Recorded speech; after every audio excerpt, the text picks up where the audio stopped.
Viva Cristo Rei! Hoje nós vamos meditar a realeza absoluta de Cristo sobre toda a criação.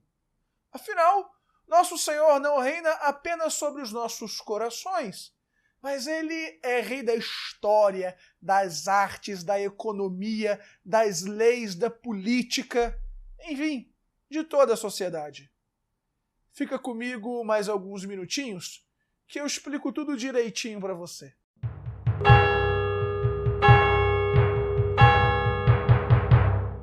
Salve Maria! Eu sou o Padre Jean Paulo e muito obrigado por ficar aqui comigo durante os próximos minutos para a gente meditar junto o que a Igreja quer nos ensinar nessa solenidade de Cristo, Rei do Universo. Antes de começar, no entanto, meus irmãos, eu queria pedir para que vocês curtissem esse vídeo.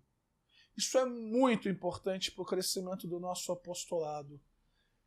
Também, se você ainda não se inscreveu, clica no botãozinho aqui embaixo, depois clica também no sininho para você receber uma notificação cada vez que a gente lançar um vídeo novo. E depois de assistir tudo, compartilha também com seus amigos nas redes sociais, pelo WhatsApp. Assim, todas as pessoas que você gosta também vão poder ouvir um pouquinho da palavra de Deus. Muito obrigado. Pois bem, meus irmãos, a solenidade de Cristo Rei é mais ou menos recente. Ela foi instituída em 1925, com a encíclica Quas Primas pelo Papa Pio XI, naquele período da história que é chamado de entreguerras, ou seja, entre a Primeira e a Segunda Grande Guerra Mundial. E todo o pontificado de Pio XI, que foi resumido no lema dele, a paz de Cristo no reino de Cristo, foi uma luta contra a falsa interpretação da liberdade religiosa e da tal laicidade do Estado, que hoje a gente vê, né? A quantidade de problemas que tem gerado para a sociedade. Esse período do entreguerras, meus irmãos, viu todas as ideologias já condenadas por Pio IX, por Leão XIII, por São Pio X, como o liberalismo, o socialismo, a maçonaria, ganharem uma força monstruosa. Tanto que em 1927, por causa da perseguição do governo maçônico, estourou a Guerra Cristeira no México, que massacrou milhares de católicos. E em 1939 foi a Segunda Grande Guerra, que a gente sabe, produziu os horrores do nazismo, do fascismo, e depois ainda deixou como herança o comunismo, que produz até hoje o maior genocídio da história. Mas então, por que Pio XI criou a solenidade de Cristo Rei? Ou melhor, em que sentido Cristo é Rei? Em sentido absoluto. Veja bem, no diálogo com Pilatos, Jesus disse que seu reino não é deste mundo. E o que isto significa?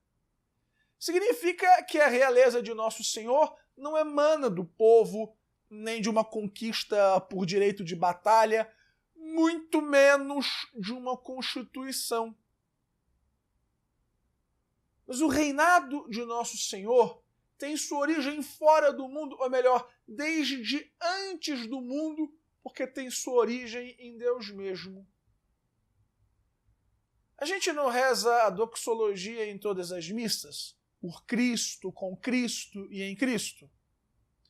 Então, todo o universo, tudo o que existe, foi feito para Ele, nele e com Ele. A criação toda se orienta para Deus e fala de Deus. Por isso que São Paulo disse que os pagãos não tinham desculpas. O universo fala, o universo aponta para o Criador. A história do cosmos gira então em torno de Jesus. Da criação até a consumação dos tempos que virá, tudo fala de Jesus. Ele é o alfa, é o ômega, o princípio e o fim. E a morte e a ressurreição de nosso Senhor são o centro, o ápice, o cume da história. Passado, presente, futuro, foram ou estão ordenados em vista da paixão e cruz do Senhor. Ou seja, a cruz de Cristo é a medida de todas as coisas.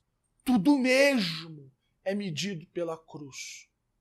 A arte, por exemplo, é boa ou má na medida em que se aproxima ou se afasta do evento salvífico da cruz. O modelo econômico ou o modelo político é bom ou mau na medida em que se aproxima ou se afasta do sentido da cruz. Uma pessoa mesmo é boa ou má na medida em que carrega a sua cruz de cada dia. E é na encarnação que a realeza de Jesus se manifesta para o mundo. Não foi isso que disse o arcanjo Gabriel? E seu reino não terá fim? Jesus Cristo é ungido, não é? Todos nós sabemos o que significa ungido. E é ungido para quê? É ungido rei, sacerdote e profeta. É o que diz o autor da carta aos Hebreus. Jesus é sacerdote segundo a ordem de Melquisedeque. E quem foi Melquisedeque? Melquisedeque foi o rei de Salém, que significa rei de justiça. Meus irmãos, comumente se diz que Jesus é rei dos corações, das famílias, da igreja.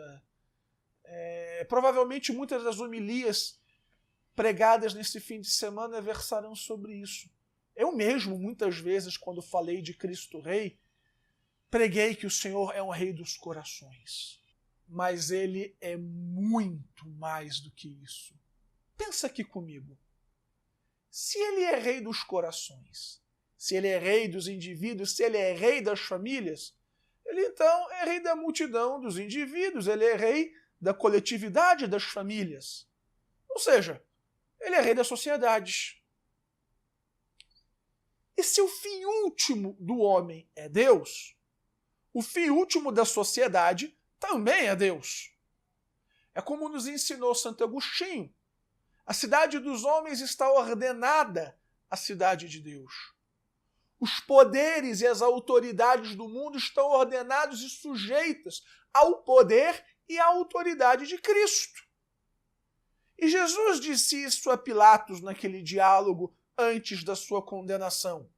Não terias qualquer poder sobre mim se não te fosse dado de cima. As sociedades e as nações também se medem pela régua da cruz. O mandato do Senhor é muito claro. Ide, pois, e ensinai todas as nações, batizando-as em nome do Pai, e do Filho, e do Espírito Santo.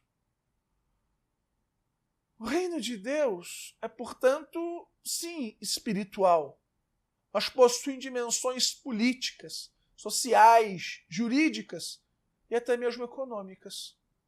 E bem, apesar de todos os problemas que os estados sem Deus causaram, continuamos comprando as mesmas ideias iluministas, maçônicas e modernistas nos dias de hoje.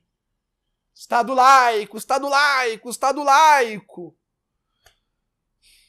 A gente até parece os judeus gritando diante de Pilatos: não temos outro rei senão César. Meus irmãos, independentemente da nossa vontade, Cristo será sempre rei. Mas se não permitirmos que ele reine sobre nós, o usurpador, aquele que sempre quis ser como Deus, é quem sentará em nossos tronos. Ou seja, o diabo e o anticristo. O Papa Bento XVI disse uma vez que o anticristo não é necessariamente somente uma pessoa que surgirá no fim dos tempos, Ele disse que cada era tem seus anticristos, que os poderes do inferno como que se transvestem de ideologias que arrastam as almas para a perdição. O liberalismo e o socialismo, que já foram condenados pela igreja, se apresentam hoje de novo como soluções para problemas que estas mesmas ideologias criaram.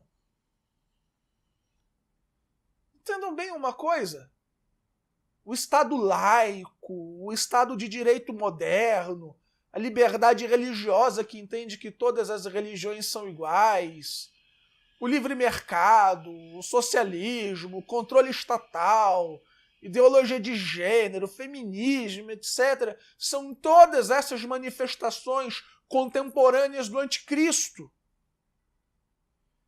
Essas ideologias não estão ordenadas a Deus, pelo contrário.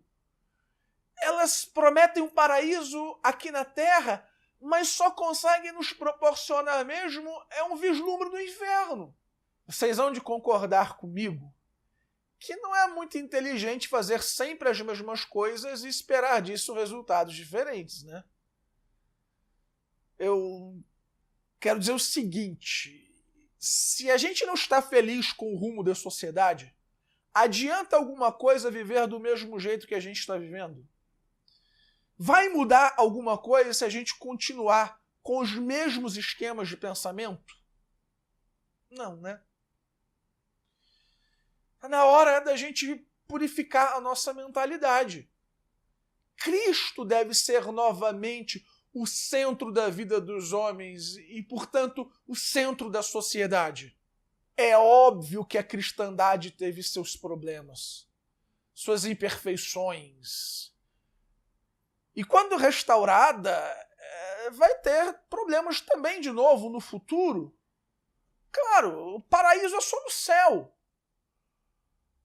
Mas só uma sociedade cristã que garanta os direitos da igreja, que promova a educação cristã, que é ordenada para Deus, que tem seus valores artísticos, culturais, econômicos, legais, fundados sob os valores da cruz, é que contribui para a salvação das almas. E o que é que a gente pode fazer de concreto para devolver a sociedade para Cristo? Mudar. Mudar de pensamento, mudar de hábito, mudar de mentalidade para começar. Tá chegando o Natal, não é? Que tal chamar sua família sábado que vem para montar o presépio, para decorar a fachada da sua casa? Que tal ter na sua mesa de trabalho um crucifixo ou uma imagem de Nossa Senhora? Usar sempre o escapulário, usar a medalha milagrosa. Segunda-feira é dia de Nossa Senhora das Graças, não é? Que tal os padres usarmos sempre a batina, ou pelo menos o distintivo clerical? É preciso recuperar o espaço que já foi nosso, irmãos. É preciso falar de Deus, da doutrina, nas escolas, nas universidades, nas ruas. É preciso que as escolas católicas, pelo amor de Deus, voltem a ser católicas e não esse pardieiro que a maioria delas se converteu. Pais, briguem com os diretores de escola, exijam um ensino religioso católico. É seu direito constitucional. Os primeiros cristãos tinham um testemunho de vida inflexível, nós também devemos tê-lo. Eles se recusavam, eles morriam, mas não queimavam um grão de incenso para os ídolos, para os demônios. Nós também não podemos queimar o incenso da nossa vida para os ídolos modernos, do liberalismo, do mercado, livre mercado, do socialismo, do sexo, das ideologias, do feminismo. Nada. Nós devemos ser inflexíveis, viver e acreditar e assumir rigorosamente a fé da igreja. Que Deus então nos abençoe, irmãos, para que a gente seja sempre fiel. para que Ele reine de verdade em nossas vidas, para que Ele reine em todas as instâncias da vida humana, para que Ele reine na nossa cultura, para que Ele reine na arte, nas leis, para que Ele seja o Rei da sociedade, para que a cristandade floresça novamente. Nosso canal está crescendo, já estamos quase com 1000 inscritos. E eu posto pelo menos um vídeo por semana, meus irmãos. Se você ainda não viu os outros vídeos, clique aqui nos cards, entre no canal, aproveita para ouvir mais um pouquinho da palavra de Deus, da pregação sobre a palavra de Deus. E que Deus Todo-Poderoso te abençoe. Em nome do Pai, e do Filho, e do Espírito Santo. Amém. Reze, por favor, por mim, meus irmãos. Salve Maria.